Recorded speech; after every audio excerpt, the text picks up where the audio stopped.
Well, good afternoon, everyone. Thanks very much for joining us for this Introduction to Employee Share Ownership Plans, or ESOPs, webinar over the next, 40 or minutes or so, we think. In terms of quick introductions, so my name's David, joined by my colleague here, Keegan. In terms of quick background for us, so we're obviously part of the Orchestra team. I myself have been involved in a few ESOPs, employee share schemes, over the years with a number of different companies.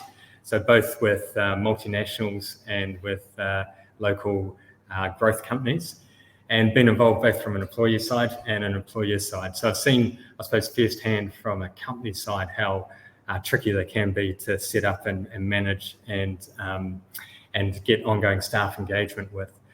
So yeah, Keegan. Hi everyone. Keegan Vivian Greer. So I'm the head of sales at Orchestra. I'm usually a company's first port of call when they start to think about firstly implementing an ESOP using an Orchestra package, or if they already have an ESOP and they're looking to better manage it, I'm usually the man to talk to. So Dave's going to kick off and give a little bit of an overview today about how ESOPs usually work here in New Zealand and in Australia as well. And then I'll finish things off today with a bit of an Orchestra demo, a little bit of a peek under the hood. So I'll share our screen with you. Thanks, Keegan. Yeah, and so we'll have a good chunk of time for questions at the end, but pop in your comments or any questions you have just in the sidebar in the Crowdcast tool as we go.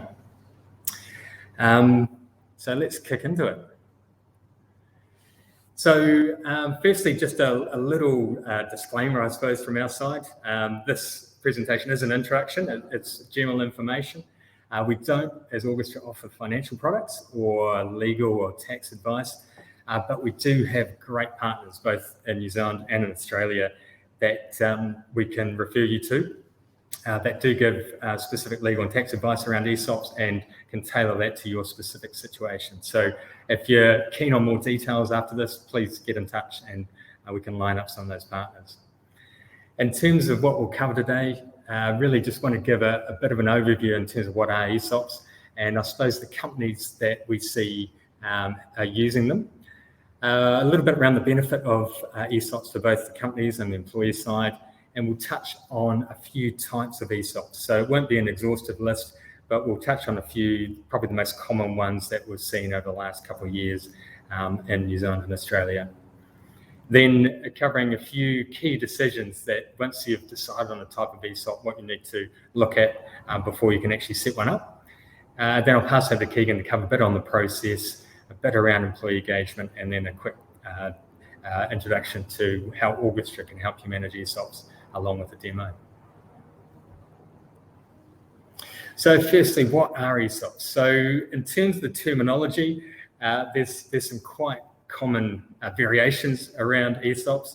So what we use at Orchestra is a reasonably generic term, employee share ownership plans, to mean ESOPs. But you would have seen variations, employee share option plans, when it's specific to one type of plan. In the US, they obviously refer to employee stock ownership or option plans. And there's also a common term, employee share schemes, or ESS. So quite a few variations, but when we refer to ESOPs in this presentation and in terms of Orchestra information, we use it as a generic term to cover all types of schemes and plans. The ESS is a bit more common in Australia, and sometimes it's used to refer to one variation of an ESOP, and we'll touch on that a little bit later on. Basically, looking at all the different types and all the different terms, what ESOPs do is they do allow employees to acquire shares in their company. So that's the common ground. And generally, businesses will either give or sell options or shares to the employees, or may set up a structure where there's a bonus based on objectives being met, and that could be at a company level for all staff or at an individual level for certain employees. In terms of which companies we've seen ESOPs being used in, so a lot of our customers are startup and growth companies, and they do use it as, I suppose, a key part of their employee remuneration package as they're growing. And we do see that many larger or more mature companies also have long-standing share or ESOP schemes. And I suppose what has been an interesting development over the last couple of years is there has been a number of New Zealand and Australian companies offering their employees some equity, and to help with that retention and sort of as an incentive during the COVID-19 years. And in terms of often tying in a time frame around that and helping. Would have seen some reports overseas, in particular around the Great Resignation, particularly in the US and UK. I think it's been quite prevalent. And a little bit in Australia and New Zealand as well. But I suppose it's been one way for companies to look at incentivising staff and add to the package for them over the last couple of years. One of the interesting things with the startup and growth companies is it is, I suppose, using ESOPs as a way to develop that ownership mentality and to really have key foundation staff rewarded for what they're doing, and also to be ingrained into the organisation, I suppose, and to also help to offset potentially some early costs. One of the couple of interesting things with some research around ESOPs in Australia, it's found that share plans have been an important part of the remuneration package, but for small to medium-sized enterprises, even more so than larger companies. So I suppose ESOPs aren't just for the very young or for the very large companies. We're seeing them used across many different industries and companies. So touching on a couple of the key benefits for companies to set up and manage an ESOP and have that available for staff. An obvious one, particularly in the current environment where there's obviously border restrictions for a lot of countries, so it's hard to recruit and also retain the best talent because it's very much a candidate market in many countries. It can be part of the package to help attract and retain the best talent, and also as a way to potentially attract the right sort of candidate. So if you're a young growth company, actually having candidates that are interested in an ESOP and having some equity, it can be a good sign that they would be a good fit for the organisation as well. As mentioned earlier, it can help to offset some of the current pressures and requests for increases around salaries when it comes to recruiting staff. By having a good chunky ESOP as part of the offering, it can mean you can balance that out with some of the straight salary or other incentives that your company has. In terms of some of the tangible benefits, there's a number of studies both in Australia and overseas as well, particularly in the US and UK, that's done some real tangible benefits of ESOPs for companies. Not surprising, there's a lot around that employee retention or reducing employee churn, around the timeframes in particular, but also a few more surprising ones. So there's actually higher labour productivity for companies that have ESOPs compared to those that don't, and higher workplace health and safety. So obviously a good sort of motivation for staff to do their best work because they're sort of thinking what's best for the company and it's good for them, and also caring about the environment they're in. Then, of course, in terms of the bottom line, that higher sales and profitability is a key one. There is a relationship there, and that's been measured across a number of different types of companies and across a number of different industries, those that have ESOP versus those that don't. And I suppose one of the key tools in terms of having an ESOP, but also having that as a visible part of your company offering, is that it can help with that employee engagement. And that obviously contributes to things like retention and good sales productivity, but also has a benefit on the customer side, it's been found. So increasing customer loyalty through improved service of employees and staff, have that real motivation, care about their role, that shows through in terms of their service and building that customer loyalty. An interesting point from the Australian study actually is that link with ESOP company performance. It was actually the strongest for small to medium-sized enterprises. So It's a little bit weaker with large companies, so that's an interesting observation and a good reason why small to medium-sized companies should be looking at ESOPs. Then from an employee side, there's some obvious benefits there as well for ESOPs. So in terms of them, giving them the opportunity to have that direct stake in the company's success. If they're working hard day to day and helping the company grow, then they know that they've got a direct benefit coming out of it. That's more than just a standard salary or wage. The nice thing about ESOPs is that depending on the type, it can be offered widely across all staff or many staff, depending on the level and the roles that you'd like to target. And from an employee side, a lot of the different types mean they don't have to pay a lump sum to purchase anything up front. They can be granted. And so in terms of potentially a good return for them without that upfront cost, that's an attractive investment, I suppose, of their time and effort as well. Interesting, a number of studies, particularly one in the US that's been going even since the late 90s, has shown that companies that have ESOPs, it can be a reflection that they are just a good company to be an employee of. And there's a relationship there that they also generally have better jobs and benefits and higher wages and wealth creation for everyone by having that ESOP. So it can be reflective of building up a very good company that people want to work for. So I'll just touch briefly on a few different types of ESOPs, not an exhaustive list, but a few of the perhaps more common ones that we've come across. The first one, which I suppose is often the O in ESOPs when it comes to definitions, is options. So this is by far the most common ESOP that we've managed with customers over the years. And that's when an employee receives a grant of options to purchase shares at a later stage. And this is one that's very popular for early stage or growth companies. And it's good, obviously, benefits of helping companies to manage some of that salary cash flow. And also when employees, might not be able to afford to purchase a large amount of shares with cash. And also when the future of the company is still a little bit hard to determine. So it's a good option, so to speak, in those cases.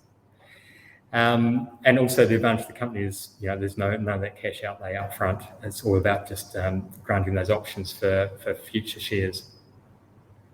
Loan to purchase is also one that has come up a number of times. And this is a bit different, where companies immediately sell the ownership of shares to employees at a market value. And the company will help fund that by offering a low or no interest loan to the employees. And then the loan repayment can be set for a liquidity event or exit further down the track. And so that means, I suppose, the advantage is shares can be issued immediately. So the staff employees get the benefit of being a shareholder immediately and everything that comes with that. And the loan means that there's no upfront cost for the staff.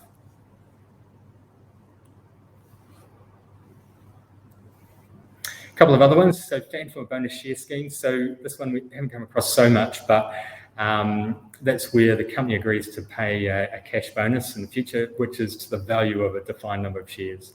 And that's usually tied into a number of targets or objectives being achieved in the future.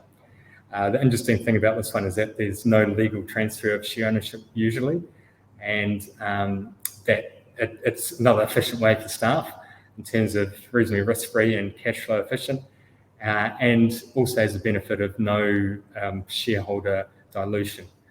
It can actually turn into shares if there's trigger events tied into it, such as a dividend being calculated and paid, but generally speaking, they don't involve that legal transfer of shares. A fourth one that we've seen a few times, and I suppose it's a different flavour and could be different methods in terms of helping for this, is the managed buyout. So that's generally where it's a succession planning, often for more mature companies, and might be smaller companies where there's been loyal staff and senior staff that are keen to purchase the assets and operations of the business as the owner starts to divest that over time.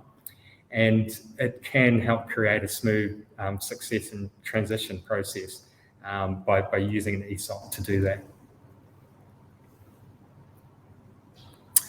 Okay, I'm just going to touch on a couple of key differences. I know a number of our customers have Australian companies and also operate Australia and New Zealand entities. So just really want to highlight that there are some differences between how ESOPs are treated across Australia and New Zealand. And really, I'll cover this briefly, and again, we can refer you to some of our great partners if you'd like more details about some of these things. In Australia, there is a startup tax concession for employee share schemes. And to be a startup, there's a number of criteria. And some key ones there are the fact you have to be Australian incorporated, unlisted, younger than 10 years and under 50 mil revenues. And then in terms of some criteria there on the employees that you need to offer it to, and the value in terms of what you have to offer the shares for and how long they have to hold it for. One of the key things, though, and a good thing for staff, is that they're only taxed when they make a profit. And last year, there was a new Australian rule change that was tabled, where if you left the company, you'd still be able to hold the shares or options and pay the tax later. The current situation is there is a taxing point if the employee leaves the company, which has been a bit of a sticking point for many companies using these schemes. So that's still to be put into legislation, but it looks like a good development, along with a couple of other things. So the Australian government's, I suppose, looking at how they can really incentivise the use of more ESS and ESOP programs. For New Zealand, one of the key differences is that for options, staff are generally taxed when they exercise their options. So when that right to acquire the shares is exercised. Okay, some key decisions. So even if you've decided on the type of ESOP that might suit your company and your circumstances, there's still a number of decisions that need to be made. And I suppose what we've found is this can often take a bit longer than what companies think. And it does involve a number of discussions between founders, directors, CEOs, and a lead investor or investors in terms of making sure that these discussions are held and clear. As mentioned, it can take a little bit longer than what everyone thinks. So some key ones there is obviously the percentage of company equity for the pool. And this really should be decided when an ESOP set up with a bit of a view to potentially future funding rounds and really looking ahead to the next round, what you think as a company you'll need to be able to retain and also hire the people that you need before the next round of funding. So it's a little bit of a scenario modelling around the amount that you think you'll need to have and to be able to offer to fill those key roles for your company going forward. The plan rules are a key portion of the ESOP process and really covering things like what happens when people do leave and the exit, acquisition, sales scenarios as well. It's better if those things are detailed up front and then it's quite clear for everyone involved. Obviously, you've got to decide the employees that you'd like to include in the ESOP, both sort of current and future, looking ahead to roles if your company's growing, and the type of allocations across these employees. And I suppose really looking at the type of role and the job level and having some sort of consistency in terms of the allocations. Then I suppose thinking a bit about the type of vesting structure you'll need, and Keegan will demonstrate a few different types that can be managed via Orchestra. But that's really, once you've got the amount that you're going to allocate and grant, it's, what time frame do you want that over? Do you want to have a time period where none of those options are vested, for example, and so a cliff, and then what frequency after that for vesting? So really working through the type of schedule. Some companies do tie them to, or some of their grants to performance and meeting targets, both from a company and individual level. That does become a bit trickier, obviously, because it takes a lot of managing. But often for a lot of the growth companies, we just see reasonably straightforward vesting structures being used based on a certain amount and based on a time-based method. Then the other key things are really to decide what exercise price to set in the grant for when employees come to exercise those options, and the expiry date for the options and the grant. Excellent. I'll pass over to Keegan now to cover some more details. Cool. Okay. So, yeah, thanks, Dave. So we've covered off what we might consider as a company if we're looking to implement an ESOP.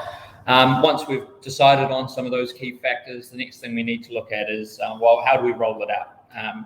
And the general ESOP process, when we talk about call options, is 3 different phases of a call options life cycle. The first one, as you can see, is the grant. So this is the actual issuing of options to employees, usually in the form of an offer letter or a grant letter, which is a legal document outlining, firstly, what the employee can expect, and also how the employee is going to have their options vest, so what the vesting criteria is. And vesting really is a legal term. This is the second phase. It does refer to the right to earn something. So when we talk about vesting in relation to ESOPs, what you are earning the right to is the right to exercise those options. And the exercising itself, that's the point in which the share option converts into a formal share, and the employee does in fact become a formal shareholder and is treated like every other shareholder in the company. So you start off by granting ESOP out to an employee. Over time, those options will vest, and then once they are vested, the employee can exercise them. And we'll have a little bit of a closer look at how Orchestra handles those 3 phases. But I wanted to talk a bit about the engagement of employees with your chosen ESOP. So this is really important. I think there's a couple of points to touch on here. The first one being is that actually ESOPs in New Zealand aren't that common. They have been really popular overseas, particularly in the US, more so in Australia than here in New Zealand. I'm not saying that they haven't been around for decades. They sure have, but we've seen a trend where startups particularly are offering ESOP as part of the remuneration. And by default, employees sometimes they haven't been involved in ESOP. So it's really important to make sure that they understand what they can expect, really. So a key component of that is visibility. You can issue ESOP out to your employees, and I guess over time they it may fall to the back of their mind, and the benefit that you're trying to provide to your employees can go amiss, which is not what you want. So front of mind is really what you're trying to accomplish. The education piece is really important. So as I touched on, ESOPs, a lot of employees may not have been part of an ESOP before. ESOPs aren't exactly a simple business tool. They can be quite complicated, in fact, and particularly if you look at an employee that maybe isn't so business-minded, maybe they're part of the design team, they may not have this knowledge up front. So it's really important for the company to take that and run with it and make sure that the employees understand how it is an ESOP works. And part of that will be the clarity of the ESOP rules and requirements. So this is the legal documentation, and obviously, legals can be a little bit daunting for employees. It's up to the company to provide that information to the employees and make sure that they understand it so that they're not intimidated by it. The access to an individual's own details is really important, and especially making sure that they have independent access as well. They can access it whenever they choose to. One way to engage employees that we've seen be really effective is the communication side of things. So if you're constantly communicating with your employees about what's coming up in their ESOP, what they can expect, how the company is doing, then obviously they will feel as if the ESOP and their role in the ESOP is more tangible, and therefore they will feel as if they are more of an owner in the company. And then, of course, you do need to nominate an individual within your company to be a contact that any individual, any ESOP participant can go to and ask any questions that they're unclear about. Now, Orchestra and ESOPs, look, we've designed Orchestra in 2 different ways. So the first one is from the company's perspective. We want all of those ESOP details, which would usually be held in an Excel spreadsheet, to be in one place, so you can access it anytime. You can have as many admins accessing those ESOP details as you please. So you might have an HR manager being able to access it. You might have your CFO being able to access it, your founder, your CEO, your accountant, you're a lawyer. These are the stakeholders which might need to have access to the ESOP management side of things. And if it's just on one spreadsheet, it can get lost a little bit. Particularly if you have an employee like your CFO leave the company, sometimes this stuff goes walkabout. We like to think that we make things a little bit easier with Orchestra and managing your ESOP pool and the actual setup of the ESOP grants, along with all of the vesting stuff, which we'll talk about in a second. I'll actually give you a couple of worked examples on that. And then, of course, as we touched on, look, if you've got something that you need to convey out to all of the employees or the ESOP participants, Orchestra is a great way to be able to do so. From an employee's perspective, look, these guys can log in and they can access their ESOP details any time of day. If they, over the weekend, think, oh, that's right, I've got ESOP, they can log in, they can interact with it, they can see a full history of the events. And that's really good for not only being able to track what's happened in the past, but to be able to visualize what's going to happen in the future as well. And then, of course, the email communications is really key. And any updates that you have had options vest forces your employees to log in and just to keep their ESOP front of mind and the benefits of the ESOP front of mind as well. Cool. So we're going to have a quick demo. So I'm going to come in a little bit closer. And I'm not going to take up too much time with this, just because I just want to be conscious of, I'm sure you're all busy. So what we're looking at now, this is the company side of Orchestra. This is a fictitious company, obviously. I'm not going to show you the full platform. We're just going to narrow in on the ESOP side of things, but we have a fully integrated share register to the company's office. There's a dividends module for profit-driven companies looking to distribute dividends amongst their shareholders. Associates is what we talk about when we talk about hybrid equity, so convertible notes, safe notes, shareholder loans, that sort of a thing.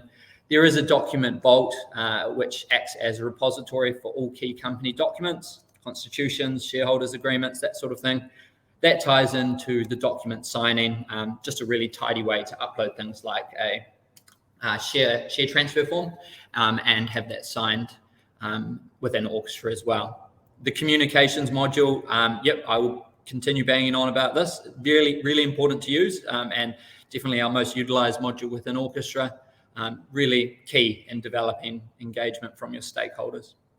But if we jump back into the ESOP side of things, as Dave touched on, there's really three types of ESOP that we see here in New Zealand. So the first one being the loan to purchase scheme.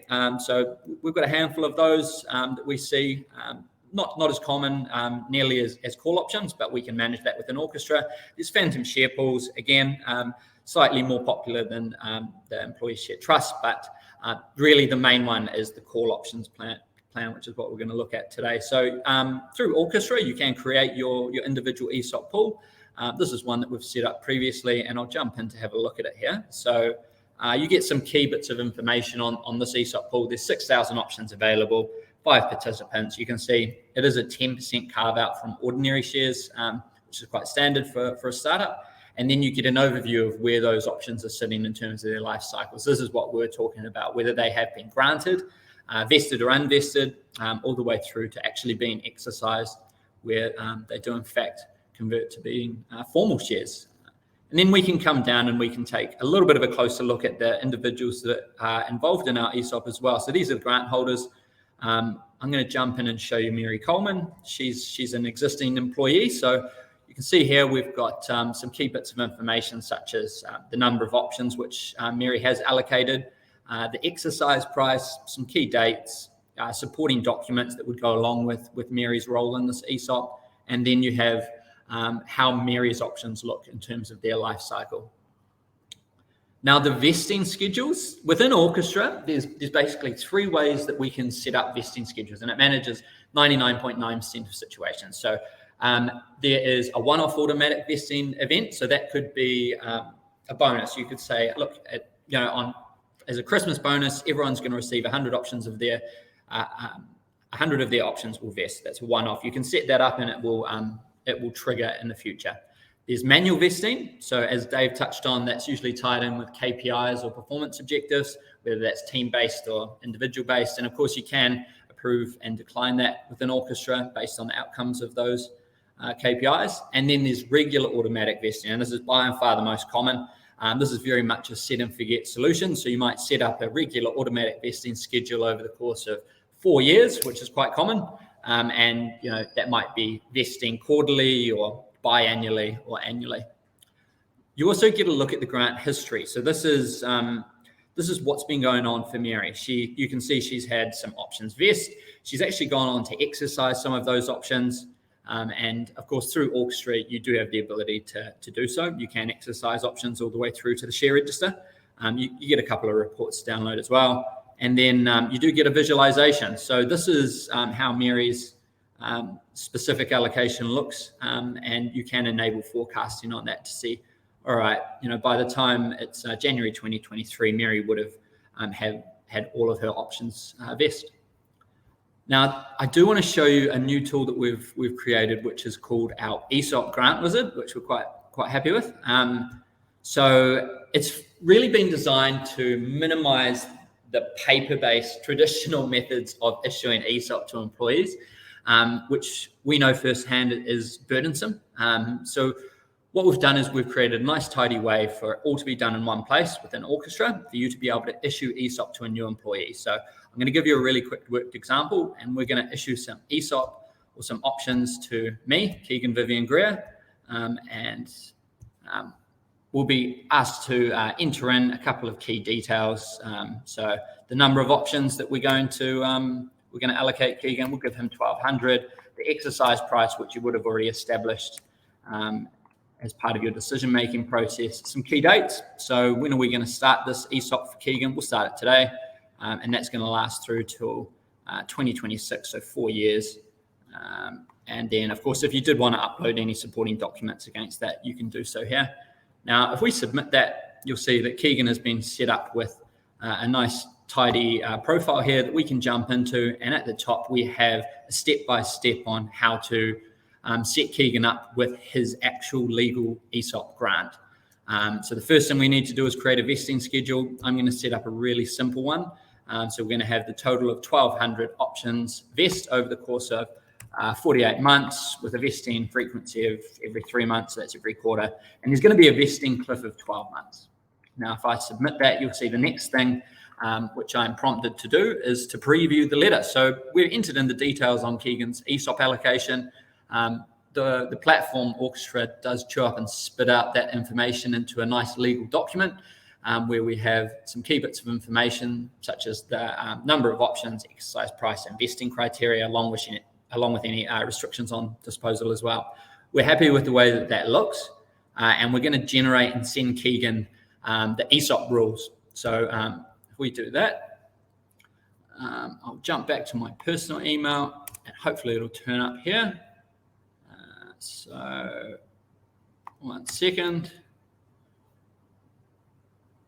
Here we go. So what we have here is a sample ESOP rule. So these are the rules which are attached to your pool to begin with, meaning Keegan can jump on and take a look around at what the rules look like.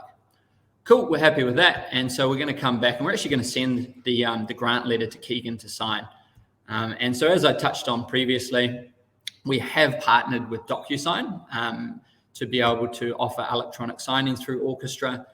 And so Keegan will receive a notification from DocuSign notifying him to sign his ESOP grant letter. So again, if we jump back to my personal email, this should be sitting here. We've got a document ready to sign, and I'll just quickly do this. Here we go. So if we start and sign that, we've adopted and signed that, finish up there, and then coming back to the company's side of things, we can see that that grant letter has been received. It's been held against Keegan's name within Orchestra, and he'll now be able to log in and interact with his ESOP. So it's that easy. And so that's part of our new professional packages, which have been designed really to take the bite out of the paperwork or the tsunami of paperwork, which is usually associated with ESOPs. We know firsthand that it can be a lot for a company admin, particularly when there's only one person doing it.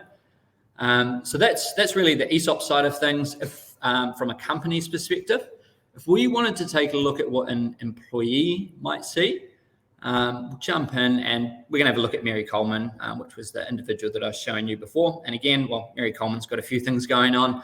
She's got formal shares and she's holding a convertible note. But for today's purposes, we want to take a look at her ESOP allocation. So we're going to have an allocation here, very similar to what we were looking at previously. Mary can log in, she can see the number of options that she has allocated, the exercise price, key dates, supporting documents, where her options are sitting, upcoming vesting schedules, which is really important. And of course, anytime options do vest or are subsequently exercised, then Mary will get a notification from Orchestra saying, log in and take a look around. The one thing that we're going to be building out later in the year is the ability, it's kind of a gamified function for an individual employee to be able to punch in a hypothetical share value and toggle up and down to see what their allocation of ESOP might look like in the future. So just another layer of engagement to have your employees logging in and interacting with that allocation. So that's a really quick look at Orchestra, the platform. I'll just jump back and we will take any questions if they have come up. And of course, you've got my details there if you want to touch base as well. Yeah, thanks, Keegan.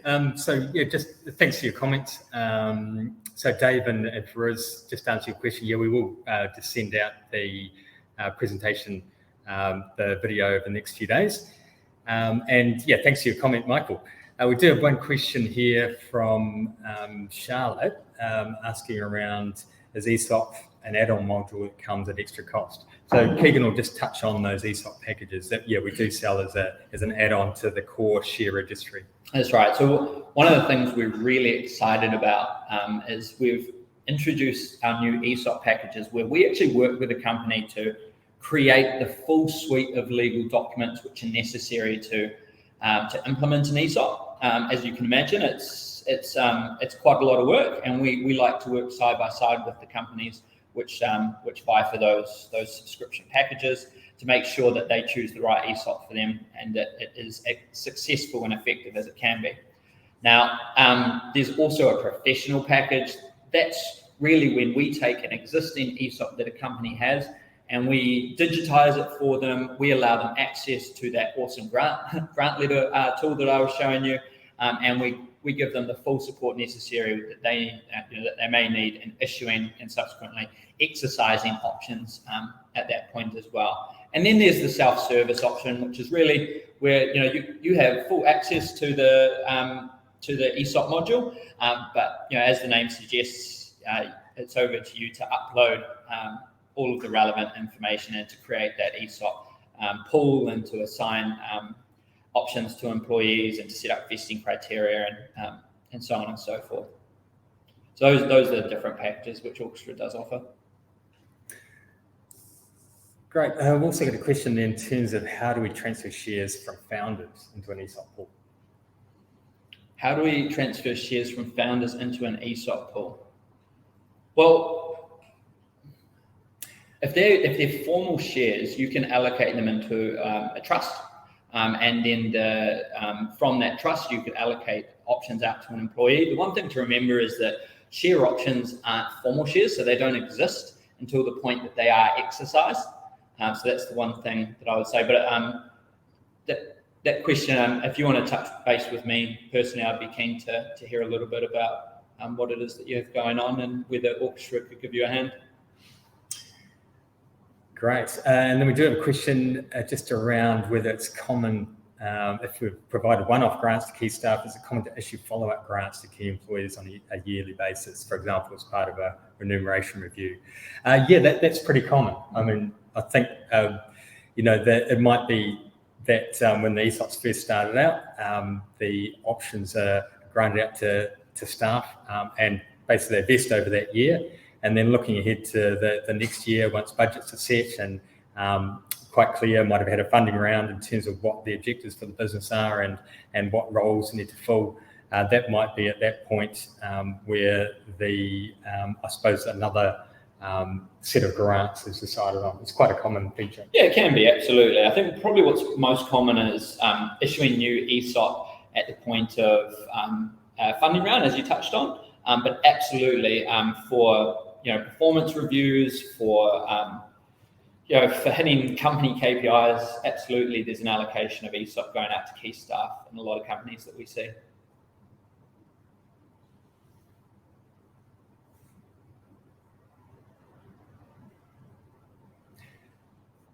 Very good. Well, thanks everyone for attending. Let us know if there's any more questions. Otherwise, please get in touch. Either contact Keegan or contact anyone at Orchestra.